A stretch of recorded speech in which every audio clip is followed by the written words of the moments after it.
ಮಾಡಿದ್ದೀನಿ ಮಕ್ಕಳು, ಮೊನ್ನೆ ಹೇಳ್ಕೊಂಡು ಮಾಡಿದ್ದೀನಿ. ಇನ್ನು ಏನಂತಂದ್ರೆ ಇದು ನಿಮಗೆ ಬಾಯಿಗೂ ಬರಲಿ. ಆಮೇಲೆ ಇದ್ರ ಕಥೆನ ಲಾವಣಿ ಅಂತಾರೆ ಇದನ್ನ. ಈ ಹಲಗಲಿ ಬೇಡರು ಯಾವ ಸಂಗೀತ ಶೈಲಿಯಲ್ಲಿ ಇದನ್ನ ಹಾಡಲಾಗಿದೆ? ಲಾವಣಿ. ಲಾವಣಿ ಅಂತಂದ್ರೆ ಚಾರಿತ್ರಿಕ ಕಥೆಗಳನ್ನು ಹಾಡುವ ಶೈಲಿ ಇದೆಯಲ್ಲ, ಅವನ್ನ ಲಾವಣಿ ಮೂಲಕ ಚಾರಿತ್ರಿಕ ಕಥೆಗಳನ್ನು ಹಾಡ್ತಾರೆ.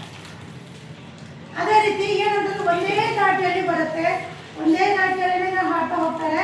ಅದನ್ನ ಫಸ್ಟ್ ಇಂದ ಲಾಸ್ಟ್ ವರೆಗೂ ಏನ್ ಆಗತ್ತೆ ಆ ಕಥೆಯಲ್ಲಿ, ಆ ಚಾರಿತ್ರಿಕ ಕಥೆಯಲ್ಲಿ ಅದನ್ನ ಆ ಲಾವಣಿಯಲ್ಲಿ ಹೇಳ್ತಾ ಹೋಗ್ತಾರೆ. ಅರ್ಥ ಆಯ್ತಾ ಮಕ್ಕಳೇ? ನಾವು ಇವಾಗ ಹಲಗಲಿ ಬೇಡರ ಲಾವಣಿಯನ್ನ ನಾವಿವತ್ತು ಹಾಡ್ತಾ ಇದ್ದೀವಿ ಅಲ್ವಾ? ಓಕೆನಾ?